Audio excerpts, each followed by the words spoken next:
Gurur Brahma, Gurur Vishnu, Gurur Devo Maheshwara, Guru Sakshat Param Brahma, Tasmai Shri Gurave Namaha, Tasmai Shri Gurave Namaha, Tasmai Shri Gurave Namaha.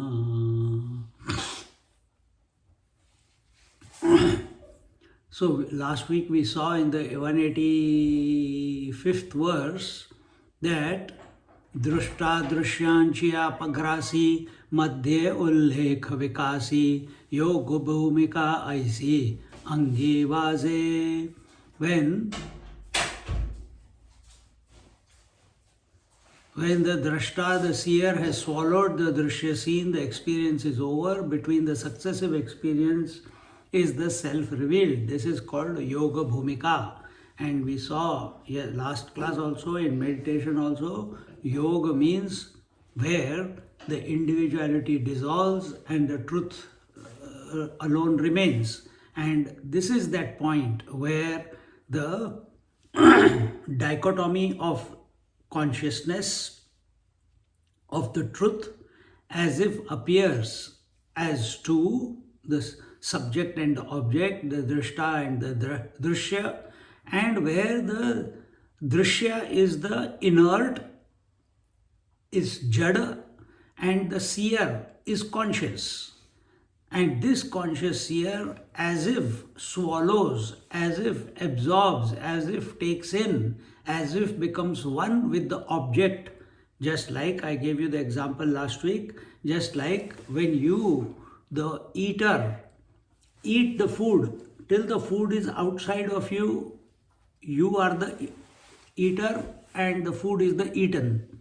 But the moment food comes to your tongue, then the eater and the eaten have become one. There is no difference between the subject and the object, and that is the language that Jnaneshwar Maharaj is using here, that the drashta has swallowed the drishya, and when that the dissolution or melting away of, or the swallowing away of the object happens, subject also cannot remain, because subject is called a subject, I is called an I only with reference to some object.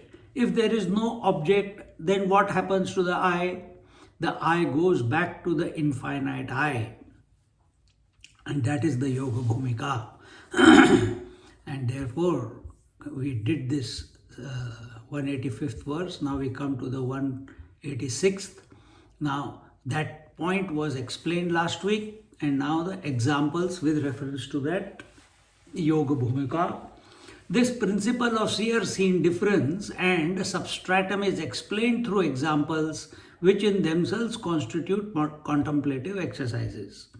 First one, उठिला तरंग बैसे पुढ़े आनु हितु नुमसे ऐसा ठाई जैसे पानी होए.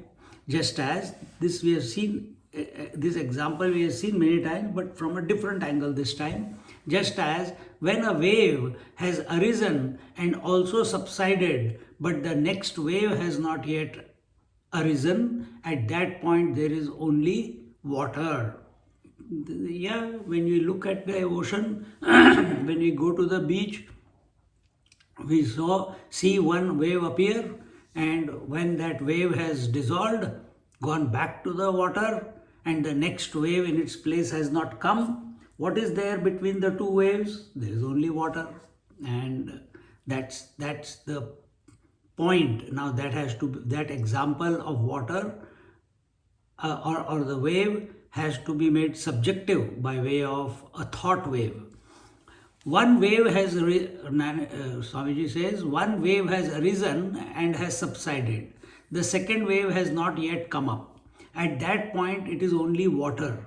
It is neither wave nor ocean, but it is present with equal ease in both, in the duality as well as in non-duality. Whether it is a wave or ocean or a dewdrop, the water continues to be itself.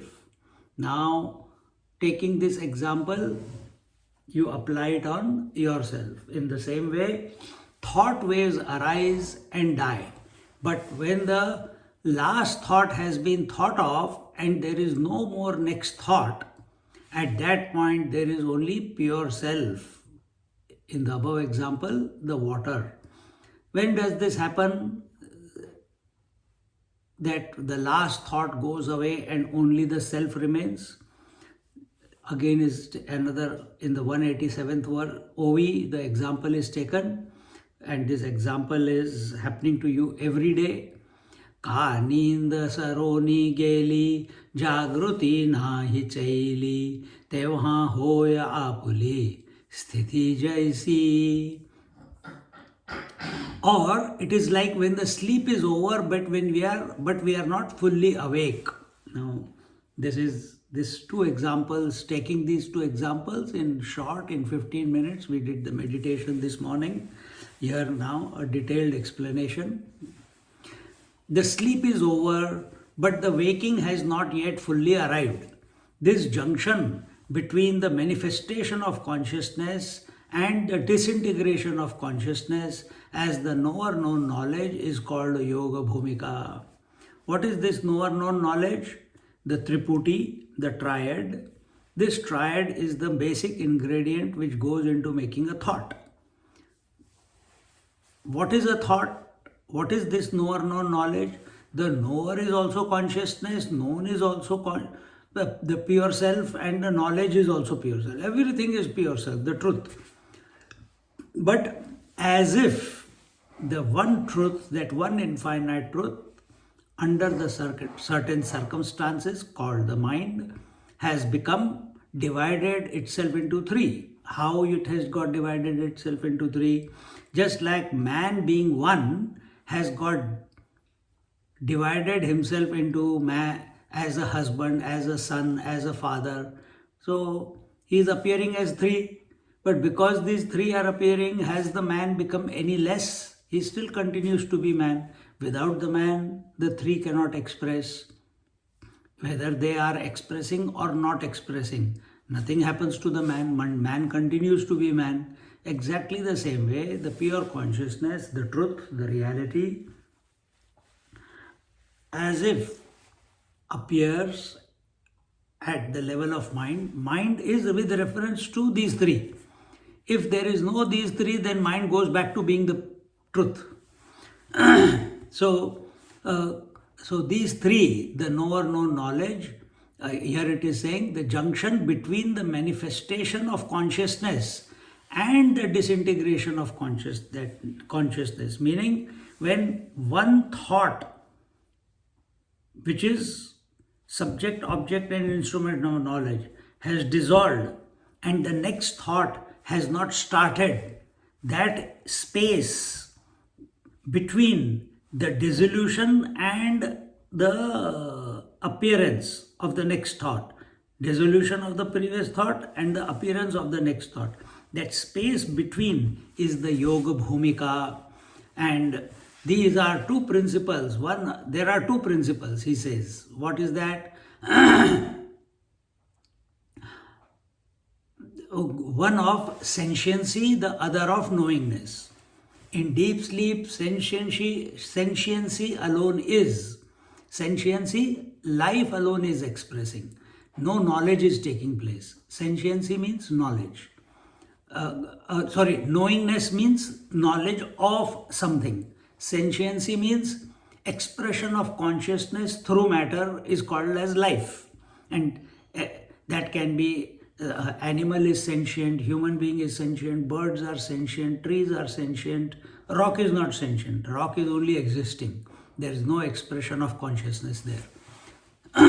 In this way, in deep sleep, sentiency alone is, meaning you are sleeping like a rock, body is inert, and at that time life is expressing, consciousness is expressing, but that consciousness is not aware, is not conscious of any object. See, this is very, very important for us to catch this point, which is available to us every day. Every day when we go to sleep and every day when we wake up from sleep. There are moments when the last thought has dissolved and you have not been swallowed by the sleep yet. You are still awake. And also when you wake up, you are awake, but the world has not entered. World meaning world of objects. It has not entered into your mind. But you are aware, you are conscious that you are awake. So that is the yoga bhumika, where no object has entered, but you are still awake.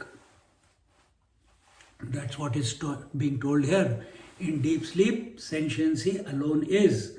Life functions to go on, but there is no awareness of the gross world. Life functions go on. What are the life functions? The various sensory functions, the breathing function, the heart beating function, the digestion function, everything, all physiological functions are going on.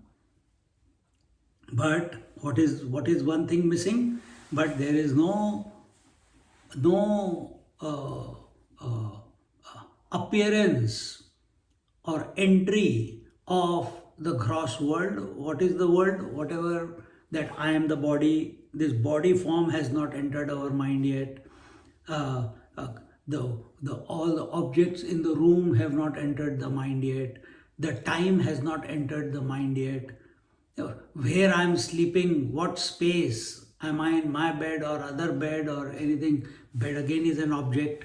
My room is again an object. All these things have not entered into the mind yet, because the moment they enter, there will be a thought. Any object enters into your mind, there will be a thought. You will be the knower. So now you no longer remain the awareness. You become the knower of the object called known. This has not happened yet when you wake up in the morning. When the deep sleep plane of consciousness is rejected in the sentiency, knowingness is born, which creates the trio. So when that silence is there, if you remain in that silence, that is the yoga bhumika. But after some time, what happens? Oh, I have to change my position because I am hurting. What has happened? The body thought has entered into your mind. The moment body thought has entered, now the knowingness is created. Knowingness is through thoughts. So now you have started thinking. Till you were not thinking, you were just being aware. As awareness, there was no doing or there was no not doing. Everything was just as it is. But the moment knowingness takes place, that means you become aware of an object. Now you know there is an object. It could be breath, it could be body, it could be chest pain, it could be your leg has gone to sleep, it could be your room, whatever. It could be a sound that you are hearing from the other room.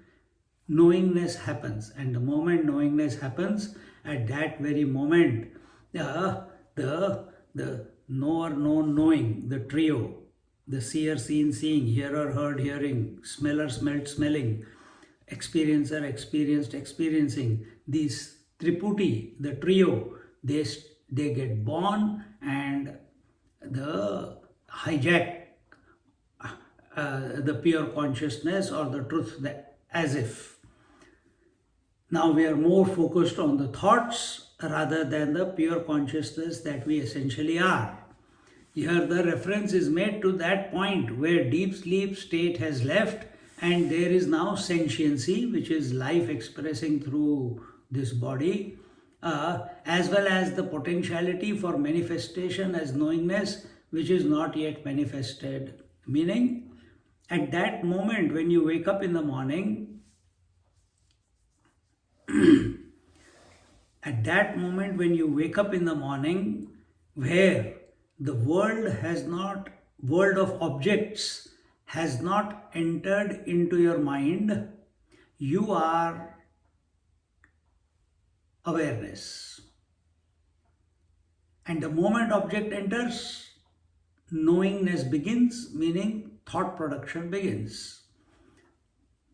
That space where you are awake, but the objects have not entered into your mind.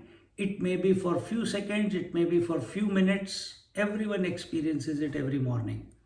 That moment is called as objectless awareness. The words themselves are self-explanatory. Objectless, that your mind or the space of your consciousness is without any objects, and awareness, you are awake. But you are awake to what? There is no object. You are awake to yourself. Now don't say, oh, there is nothing, there is emptiness, there is nothingness. No, there is nothing called nothingness. There is nothing called void. There is nothing called emptiness. There is only object and there is absence of object. If there is object, the Triputi is created. I see, the object is seen, and the eyes are the instrument. When the object is gone, the instrument is not becomes null and void.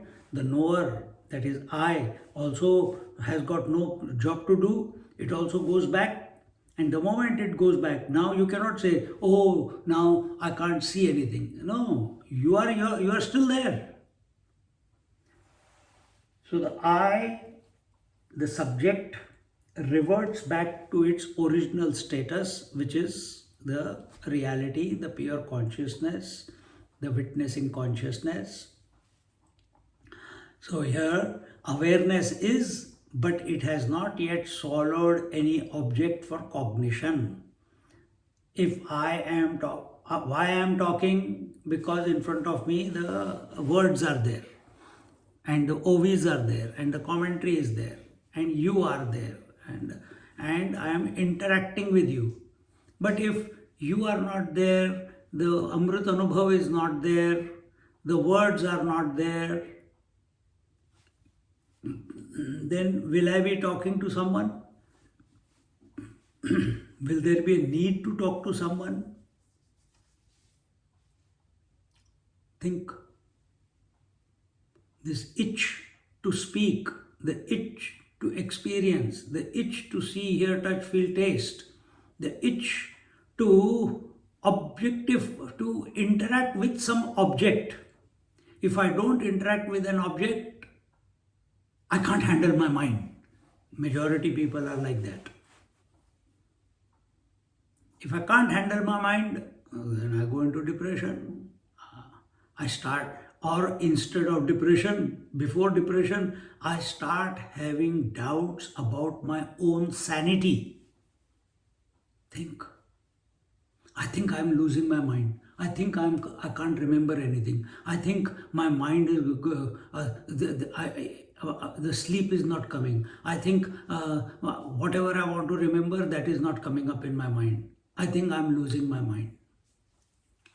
If nothing is coming in my mind, it's very healthy.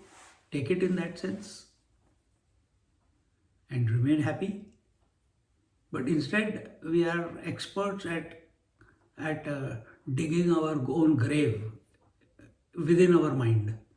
We want to be in distress, come what may. Thoughts are the ones which make you go into distress because you identify with some objects and create a thought. Where do you get the maximum joy and bliss every day? Only in sleep. And what is that sleep state? Where there is no object to interact with in the mind is called sleep, isn't it? All we are telling you is catch that empty mind where there is no object, and you don't have to do any special exercise of waking and focus and concentrate and anything. No, natural. Every morning when you wake up, naturally there are few moments, 5 seconds, 10 seconds, 1 minute, each depends what you have eaten the earlier day, how deep the sleep was, how restful you are in the morning. And at that time, when you are in the bed under the duna, eyes are closed, but you are awake, and the object of the world has not entered your mind, you are one with your essential nature. Awareness is, but it has not yet swallowed any object for cognition, meaning knowingness has not started.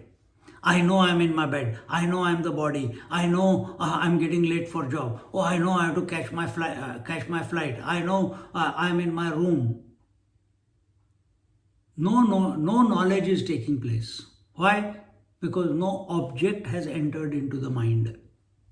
Just when you are in the bed, eyes are closed, and you have woken up, but the object of the world has not entered into your mind, because the moment object enters, immediately subject is born, who knows the object. So this has not started yet, because the Triputi of knower known knowledge has not yet manifested. So naturally, if there is an object, there will be a subject. Subject cannot be without object, object cannot be without subject. And for object to interact with subject to interact with object, you need some instrument. If the seer wants to interact with the seen, then the instrument called eyes have to be there. I am speaking, you are the hearer, I am the heard, then instrument of ears has to be there. If I am the speaker and you are the spoken to, then the instrument of mouth has to be there to speak. So without seer, seen, seeing, hearer, heard, hearing, knower, known, knowing, experiencer, experienced, experiencing. This Triputi, in that moment when you wake up in the morning, no Triputi is inaugurated in your mind, because for the subject there is no object to be swallowed. This is the point of Yoga Bhumika. This is the space of yoga. This is the space, conscious space, objectless space of awareness. And this is where you are one with your essential nature. And this space is available between two thoughts also, even now while I am talking to you. And what does it mean, this Yoga Bhumika? That the Paramatma is present, the truth is present as it is, without any corruption, without any thought.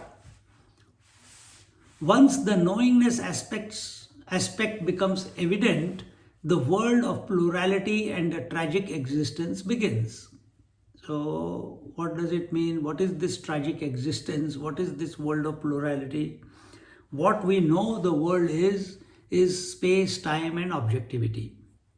Space, this is my house, this is my room, this is my bedroom, this is my side of the bed. I am occupying so much space, I am so many kilos weight, my height is so much, my width is so much. Space. Time, I am so many years old, now it is night, now it is morning, now it is time for satsang, now it is whatever. Now it is what is it? It is now 9 o'clock. So we are conditioned by space. Because we are allowed the object called space to enter in our mind by ways of direction, by ways of conditionings. We are allowed the time to enter into our mind by way of naturally time and age, and thirdly object, and we have allowed the objects to to enter into our mind. And what do we do with these objects and time and space? We interact with them. We interact with them. So the moment in front of a man wife comes, man forgets that he is the man, he becomes the husband. The moment child comes in front of him, the man forgets he is the man, he becomes the father. The moment, and it doesn't need to be a physical person, it can be a thought also. The moment thought of parents come, he forgets he is the man. He allows the subject called son to appear. Son is with reference to object called parents. Husband is with reference to object called wife. Father is with reference to object called children. But who are you actually? You are the man. Man is neither the father nor the husband nor the son, supporting all the three but independent of all three. Exactly the same way. Exactly the same way. The truth that you are is supporting all plurality but is independent of the plurality. It is independent of plurality. That Bhagavad Gita says, that knowledge which is seeing the oneness in spite of manyness is divine knowledge. Your eyes are seeing the variety of ornaments, but you know it is gold. You are realized. Your eyes are seeing all the waves on the ocean, but you know it is all water. Not even the ocean. Ocean is only totality, wave is individuality. But you use the words ocean, you use the word waves, you play in the waves. But in your mind there is no corruption. You know everything is nothing but water. You are realized. Apply that on yourself. What was there? Plurality of the waves. In the previous example, plurality of the ornaments. What was the one factor which was uncorrupted in spite of presence or absence of ornaments? It was gold. Whether there are waves or no waves, what is that one factor which does not become more or less? Water. What is that one factor in you which does not become more or less in spite of thoughts of objectivity? Pure consciousness. The whole game Jnaneshwar Maharaj is telling, this is his experience of realization. It's not an imagined discourse. It is his direct experience, and he's trying to make it palatable for the seekers. His teacher, his brother, Nivrittinath asked him, write down your experience of realization. After he wrote this, then he took Samadhi at age of 21. And remember the topic that we are doing that there is nothing called ignorance. Ignorance does not exist. Because if you say ignorance exists, the topic is Ajnana Khandana.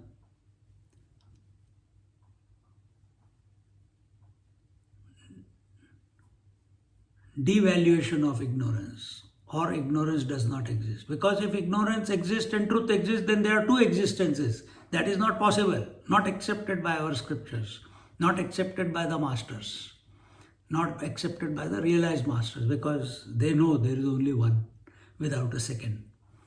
So what is that?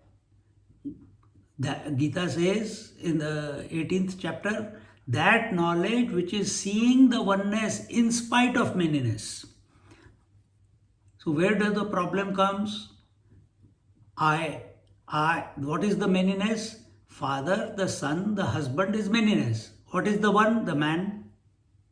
Man has no problem. Husband has all the problems because of wife. Father has all the problems because of children. Son has all the problems because of parents.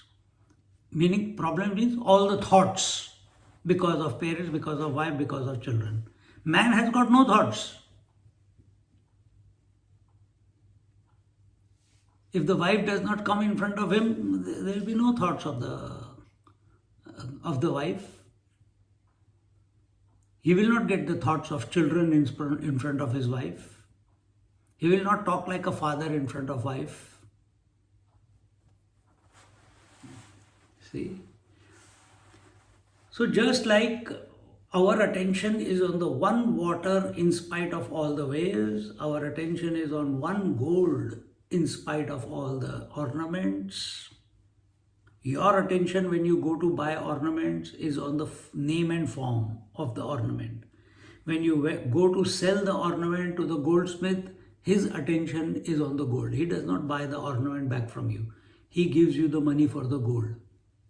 Say 100 rupees. And for the same gold, 1 gram of gold, and you want some ornament, you will pay 1000 rupees. Why? He is charging you for that which does not exist. What is that? Name and form, the ornament. See.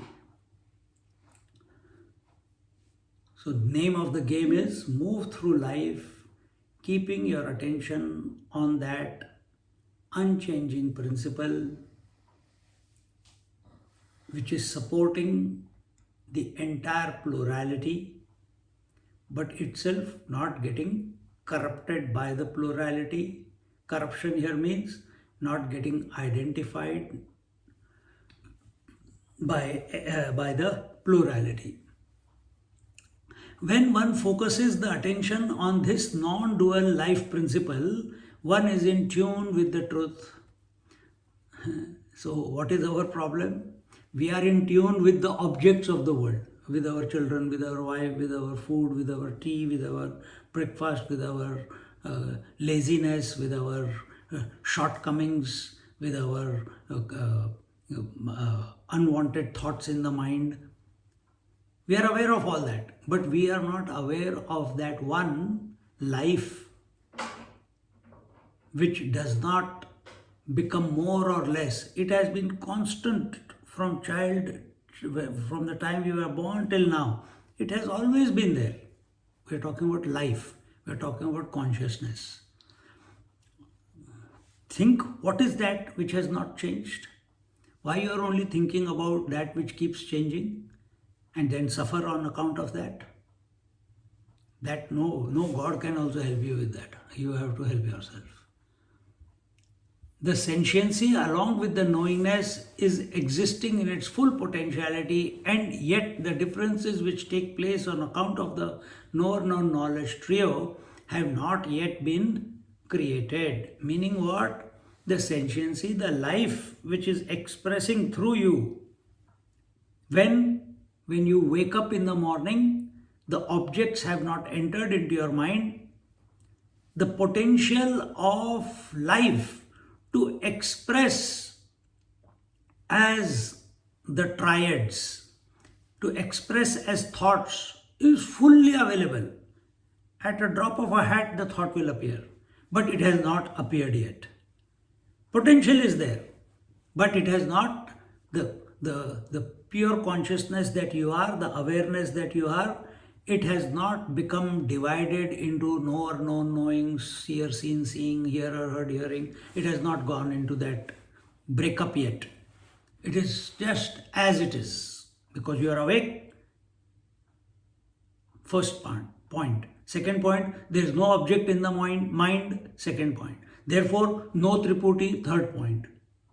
And this disposition of yours every morning is called as objectless awareness. And the trio have not been created. That position of our being is called the highest state of our existence. Again, Swamiji is telling that point where the full potentiality to express as the trios is there, but no object has entered into the mind, and you are awake. Only when you are awake, the possibility of the consciousness to express as trio happens. In sleep, can the trio come? Not possible. Because that is our experience. When we are sleeping, there are no thoughts in the mind, there is no object in the mind. So it can only happen when you wake up. And we are asking, the Jnaneshwar Maharaj is asking us to catch that moment when we wake up in the morning. In the deep sleep, our experience is I know nothing. This identification with ignorance is rejected when sleep is shed. So, while you are sleeping, we don't say I don't know nothing. Only after waking up we say I don't know nothing. And therefore he says the identification with the gross body has not yet taken place. Therefore knowledge is also not accepted. When you wake up in the morning and you are aware but no object has entered into your mind, the first object that appears in your mind can be space, time, or objectivity, but that space, time, and objectivity, space and time, for space and time to enter, first the object has to appear. And what is that object? My form of my body. The moment form of the body enters in the mind, space, this is the space I am. I am in my side of the bed or the other side of the bed. So, therefore, knowledge is also not accepted because the form has not entered into the mind. The object form of the body has not entered into the mind. That position is the one wherein we exist in our essential nature. You must have experienced that yesterday also when you are chanting Hanuman Chalisa. Many times you forget where you are sitting, your mind, mouth is chanting the Hanuman Chalisa, but the mind is totally empty. And sometimes in between, while chanting, you forget what's the next word. You are awake. You are awake. Then some trigger from outside, someone else chanting, you then take the cue and continue. What was that moment? That moment was when you are one with yourself. Then that is not sleep, because you are awake. Because you are awake, therefore you took the cue of some other trigger and then continued.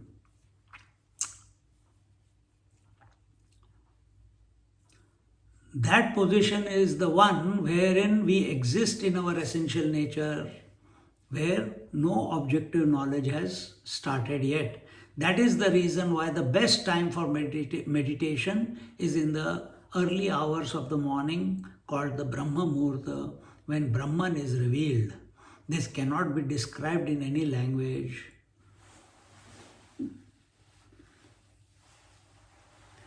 In Kena Upanishad, it was told when the teacher said, what is that which is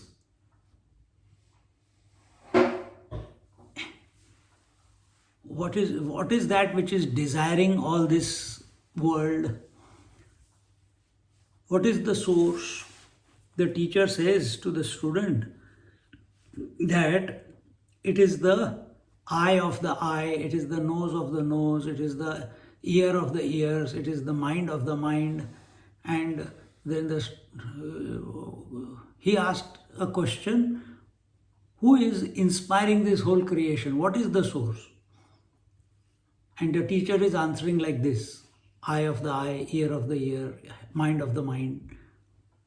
The student gets frustrated. He says, why don't you answer? I asked you a straight question. Why don't you answer me straight? Why you are talking in this language? The teacher says, my teacher also spoke like this only.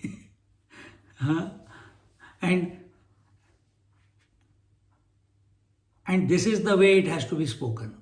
Then what about my understanding? That's your problem, not my problem. Because the truth is that which cannot be spoken of. where the language, because it is beyond language, it is beyond comprehension, it is beyond conceptualization. And when all these three are only by way of thoughts. Truth is supporting all the thoughts, yet beyond all the thoughts. And therefore, the student says, "This is I know. If you can understand, understand. If you can't understand, I can't do anything about it." Then you refine yourself, go and do more sadhana, and then come back. What is the position at that time? Which time? When you are in that yoga bhumika. The truth is other than the known and the unknown. This is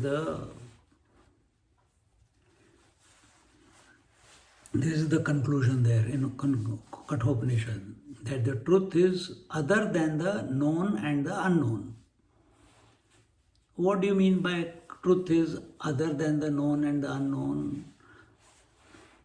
That which is other than the deep sleep state, the unknown state, because in deep sleep there are no thoughts, and that which is other than the known state, which is the waking state, and that which is present in plenty in both, and yet not influenced by both. Meaning that principle which is supporting the waking, dream, and deep sleep all the time. It never says, "Oh, I don't want the dream, I don't want the waking, I only want sleep, sleep, sleep." That if you are saying that, you are saying that. It's not the consciousness. Our experience is every day the waking, dream, deep sleep comes. The truth is, pure consciousness is witnessing that, supporting that.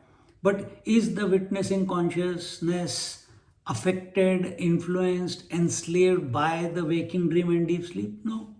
In our case, yes. But if you know the truth, that truth is uninfluenced by both the manifestation and the unmanifestation, by both the known and the unknown. That is the real I. Our Panchadashi says, are we accepting ourselves as the phenomenal I, or are we accepting ourselves as the absolute I? That is the real I. This is that awareness wherein the contents called the seer and the seen in the form of the pairs of opposites have not yet been born. So what is that point when you are awake and the objects have not entered into your consciousness, into your awareness, meaning you are in objectless awareness? That point is that space is such where the pairs of opposites have not become born yet. What are the pairs of opposites? Known, unknown, seen, unseen, heard, unheard, sat, chit, sat, asat, chit, achit. These are words. We are not talking about experience. We are talking about words. Light, dark, experience, no experience, known, unknown. So none of the opposites have entered into your mind yet, because the moment any one of them enters, a thought will be created. I know, I don't know. If there is known, I know. If there is nothing to be known, I don't know.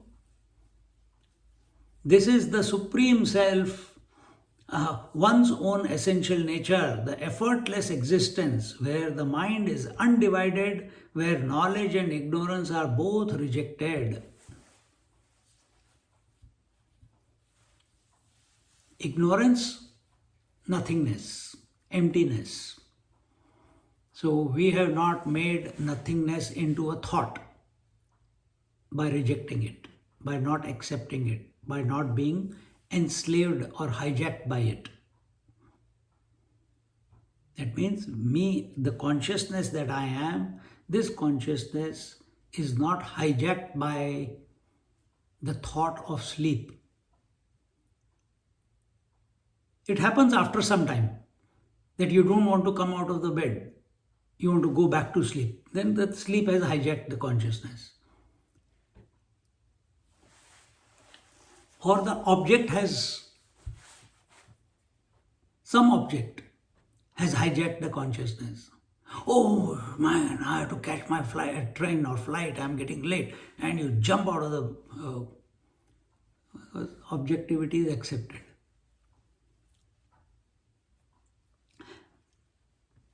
This is the Supreme Self, one's own essential nature, the effortless existence, where the mind is undivided, where knowledge and ignorance are both rejected. So, what is knowledge? Waking and dream. What is ignorance? Deep sleep. Who are you essentially? The witnessing conscious. Who is this witnessing conscious? Who's supporting the known, waking and dream, and who's supporting the unknown, which is the ignorance, is equal to deep sleep.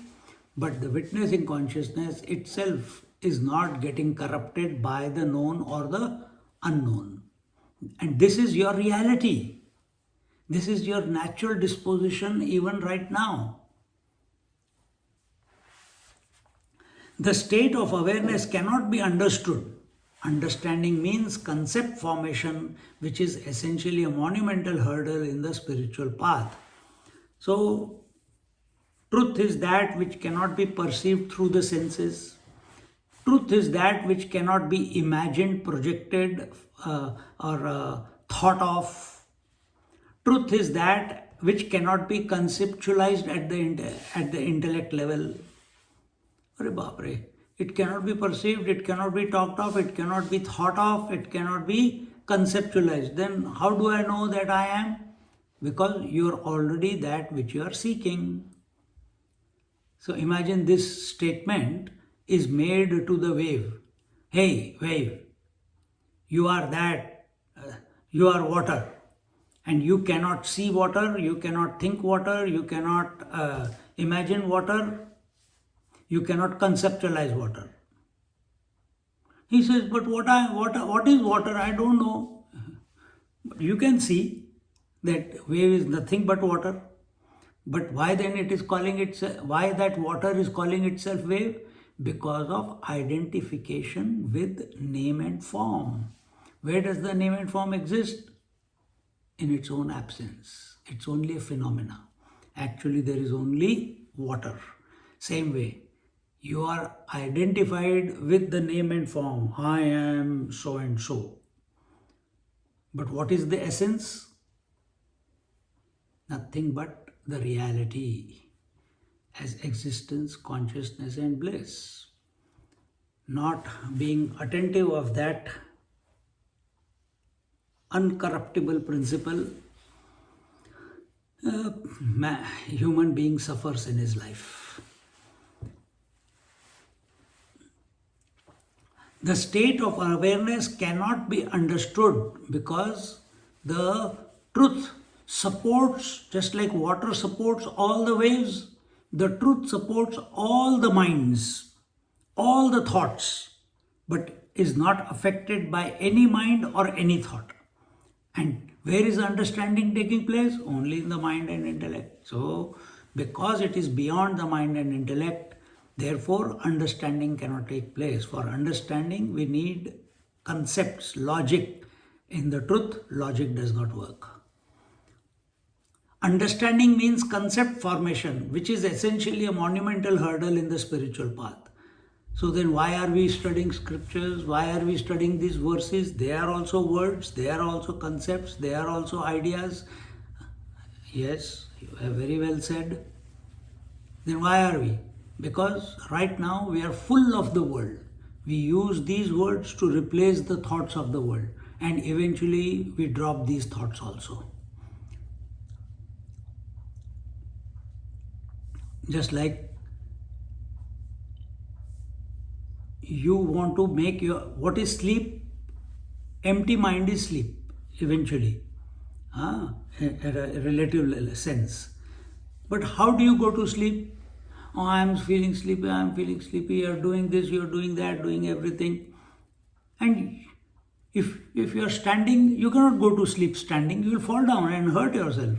Then what do? First, you use your legs to move. What is guiding you? Sleep. You're thinking of sleep, but your body is moving towards the bed. Change into your night clothes, get into your bed, and the moment you touch the bed, you're gone. Same way, where are we in this world? What is happening? We are troubled by the world. Why? We want happiness, but it is not coming from anywhere. Why? Because we are identified with various objects, beings, and we are caught in that loop. So what happens in satsang? Our thoughts about the world are replaced by such thoughts. What is that thought? The thought of awareness, the thought of constancy, the thought of that objectless awareness state, that truth, that reality, that pure consciousness that I am. And when all the thoughts of the world are replaced by these thoughts, when you come to this point where there is objectless awareness, you have rejected even the thoughts. Remember, each thought requires a triputi, but we are bringing the mind to a point where mind itself dissolves.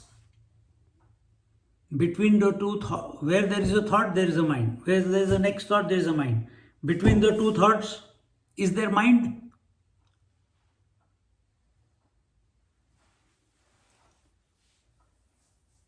Is there mind between two thoughts? No. Keep increasing that gap. That gap is naturally appearing for your benefit every morning, every night. Catch it and realize the knowledge about the self cannot be communicated, because in absolute knowledge there is no difference between the teacher and the taught. Who will teach whom and for what purpose? So truth is one. That truth alone, as we said before, appears as subject and object, as if. Similarly, that truth alone, how Jnaneshwar, Amrutanubhava began, that Parama Shiva himself appeared as Shiva Shakti. So the moment he became, that Parama Shiva became aware of his potentiality, that very moment he forgot that he was one without a second reality, as if. Paramashiva can never forget.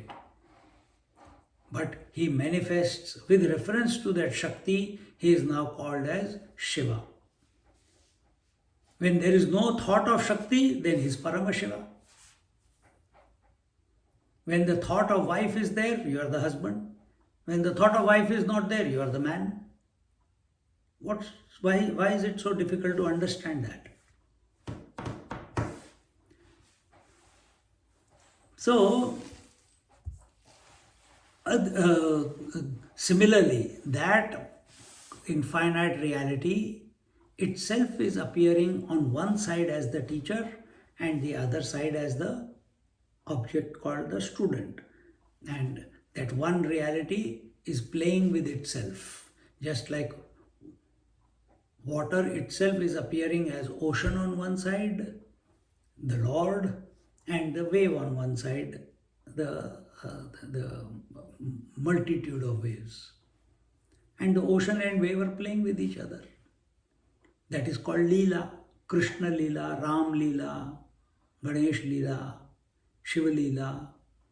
Leela means sport. Leela means play.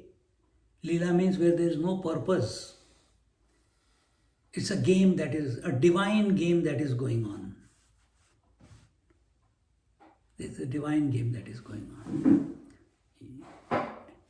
When you recognize that you are in the midst of a divine game, then you will be sane.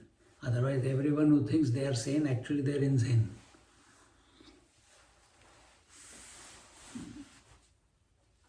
Then who will teach whom and for what purpose? Truth cannot be taught. Truth cannot be understood. Truth cannot be conceptualized. Truth cannot be communicated. And yet, the drama of communication, the drama of understanding, the drama of guidance through the script, through the words is going on. And the student also says, yeah, I understand. What can you understand? Nothing you can understand. Yeah. Instead of saying anything, Maunam Vyakhyat Prakatita Parabrahma Tattvam Yuvanam. Remain silent. Be the object. Again and again access the objectless awareness. Sit down.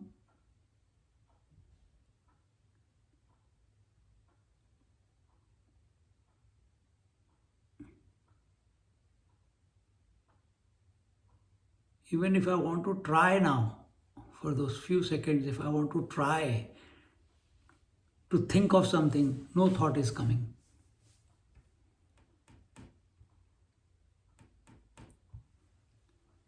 But that's only one part of it. One must get to a point where, whether there is a thought or no thought, you stand apart. You stand apart. Standing apart will eventually result in you pervading, you recognizing without a thought that you are everything. And that's what was told before, supporting everything but not enslaved, shackled by anything. Right now, we support all the limbs, we support all the senses, we support all the thoughts, we support all the concepts, we support all the physiological functions, and we are affected by all these. And because we are affected, we become miserable. Ramana Maharishi had cancer, he did not get affected by cancer. Swami Ram Sukdas ji, he had throat cancer, he did not get affected by. Body gets affected, mind gets affected, no doubt it will. But are you only the mind and the body, or are you the infinite consciousness? Does the water get affected by the whirlpool in the ocean, in the waters? The water starts thinking, oh man, I'm getting sucked in, please help, help, help. Arey, you alone are the water, you alone have become the whirlpool, you alone are getting sucked in, and you alone will come out of it. Dekho maja.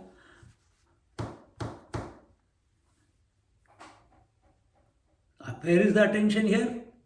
On the water. If the attention of the water is on the shape of the whirlpool, then thoughts of suicide will come. Help, help, help will come. But as water, doesn't matter, I am here or in there or out there, or everywhere I alone am. All purposes end in the absolute reality. There is no purpose. When man starts thinking that he has a purpose to life, he is fooling himself. Then, but Swamiji, you say that the purpose of life is to dissolve the individuality and realize the absolute. Yes. To whom is that told? To the one who asked, the one who is caught up in the world, the one who is miserable, to him it is told. It is not told to a person who is already established. If someone is happy for no reason, this statement that you have to dissolve your individuality and realize the infinity that you are, it will have no meaning. So, yes, it is told. And that's the same reason we are studying also. We are having satsang also. Because we have not given up our individuality yet. We are still objectifying ourselves as this individual body, this individual mind, with these pros and cons, with these abilities and inabilities, with this health and ill health. But recognize you are the absolute reality, absolute consciousness, and in absolute consciousness, there is no purpose. Then what is this whole world? It's only a play in the consciousness.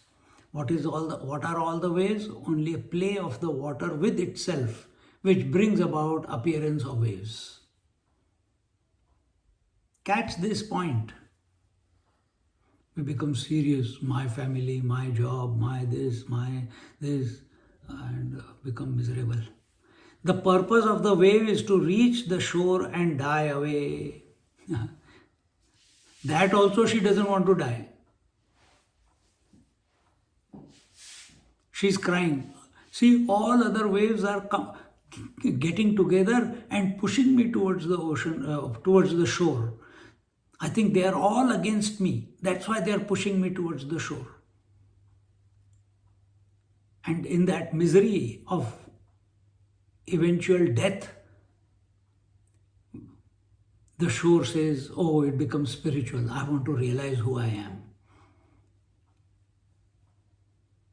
When it hits the shore, is the wave going to die? Yes, the name and form will die. But the water remains the water. It goes back to being the water. Nothing happens to the water. This is not seen. Instead, oh my God, what will happen? How will I live? How will I live without my parents? How will I live without my wife? How will I live without my body? How will I live without limbs? I'm losing my mind. I'm becoming forgetful. How will I live my life without being able to think properly? And that becomes the most important, and you become focused on that. And when you become focused on that, that becomes more in your life. And then more suffering. So all the purpose of life is to die to one's own essential nature and thereafter live eternally. Meaning, the purpose of life is to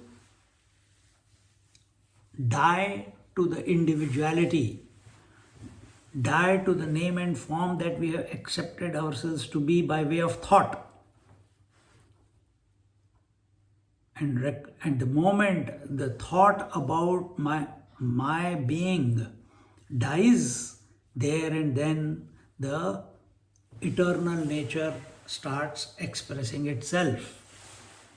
And when is it happening? It's not going to happen if you go to ashram, if you go to Himalayas. No, it is happening right now.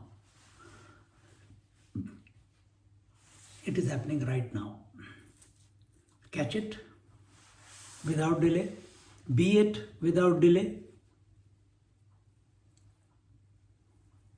If you put efforts towards it, oh, I think I should listen, I should do more sadhana, I should do pranayama, I should do kundalini abhyas, I should do kriya yoga, I should do japa yoga, I should do ashtanga yoga. What are you doing? You are creating a stronger I. You're creating a stronger I.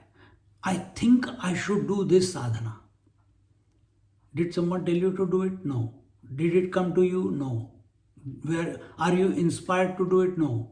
Then why you are doing it? Because I don't want to die. Because I am miserable. That is the wrong reason for which you should choose. You should never choose a sadhana. Let sadhana choose you. You should not choose a sadhana. Just like we should not choose a guru. The guru must choose us. Then what do I do till the guru does not come into my life, till the sadhana doesn't come in my life? Live in abandonment, live joyfully. Live with this faith that when the right time comes, everything will happen. Why live with fear? Only by being totally effortless can truth be known. So, yesterday we had the satsang. This is the thought that came. I said, did you call me? No. So the person in whose house the satsang was, his name is Narayan. In Melbourne there is one Narayan, in Newcastle also there is one Narayan. And he organized. I said, what about you? Did you know there was a satsang? No. Did you call me? No. So, without any reason, without any thought, without any desire, you are getting a satsang in your life. This is the best way. Effortless. Effortless existence. When you are continuously living effortlessly without exercising your will, continuously seeing that the divine is, you're attentive about that reality, that consciousness, aware meaning you know it is there, but you're thinking it through words. You're aware of that objectless space, awareness. Then you find yourself in the right place at the right time with the right people, in the right company, in the right opportunities. Everything starts happening the way it is meant to happen. For what? Not to satisfy your desires. Everything starts happening for you to melt away as the individual, and in its place the reality to reveal itself. So all experiences of our life, good or bad, are only coming in order for us to melt away, for this individuality to dissolve. Only by being totally effortless can the truth be known. That which cannot be dropped is the I. Not by work, not by progeny, nor by wealth, but by renunciation alone can the truth be attained. This means that none of the three planes of consciousness merit can be taken seriously. Oh, I have to feed poor people. Oh, I have to do this. Oh, I have to do puja. Oh, I have to do pilgrimage. All this is happening in the waking dream or not happening in the deep sleep. Why do you want to do? You want to go to heaven. You want to collect merit. You want to do good things. We must do good. We must do good. We must do good. In truth, there is no good, no bad. Just like in the sun, there is no light, there is no day, and there is no night. Day and night do not determine the sun. But day and night cannot exist without the sun. And the sun is supporting the day and night, but is independent of the day and night because it's not under their influence. Similarly, you are that sun, the pure consciousness, the reality, which is unaffected by the doing or not doing.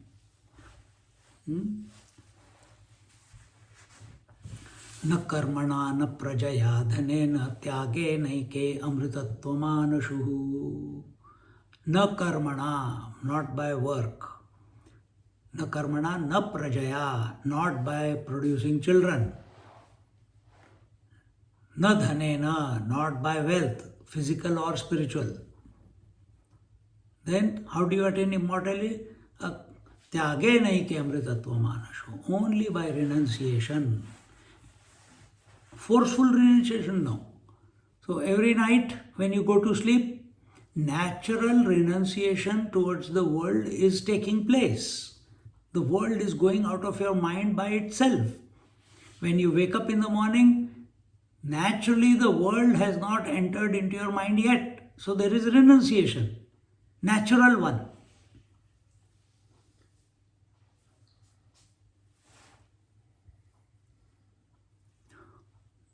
Avadhut Gita says, O Lord, forgive me. I tried to sing your glories, thereby denying that you are beyond words.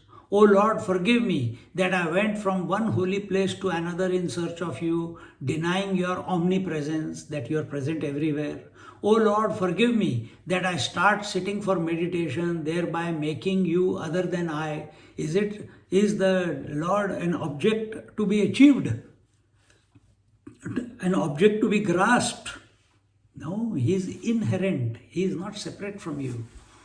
This is the supreme state of evolution wherein the knower known, the meditator, the individual and the meditated upon merge in one non-dual existence that I am, which is thought-free. There is no, whether there is thought or no thought, but the realization is there. In this way, Sant Jnaneshwar has given us two examples of the wave. First example was that of the wave, and the second was that of the sleep, through which the seeker is helped to lay the foundation for the ultimate upon union, for the yoga bhumika. What is foundation means bhumi. So yoga bhumi, yoga foundation for the ultimate union with the self. These exercises help in clearing the mind of all its miry contents and prepare one to observe it without bias. So, what bias means what? Neither for or against. That is what it is.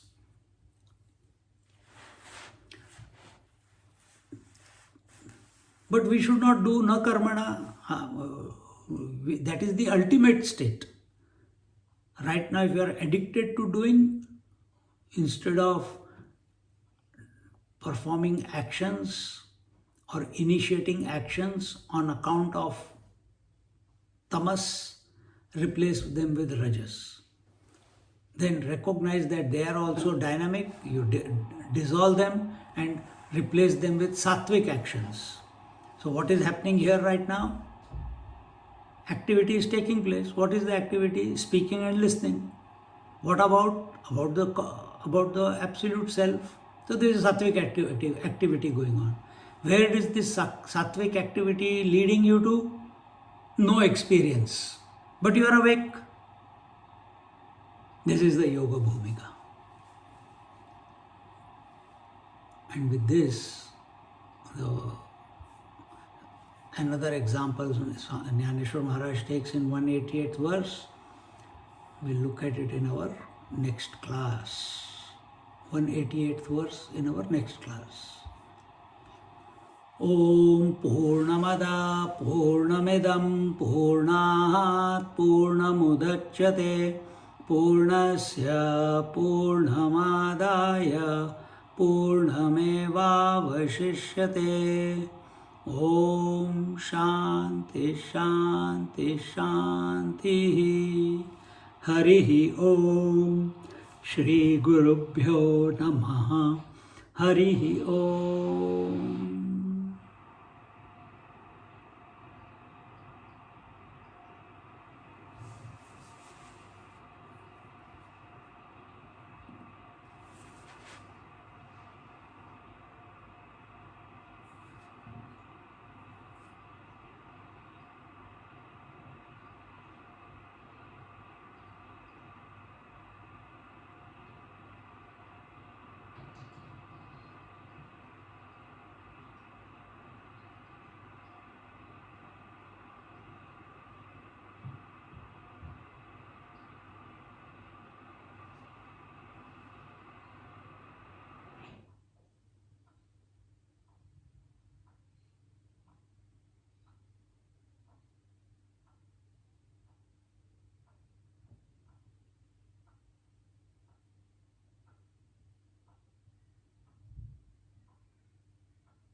Hari Om.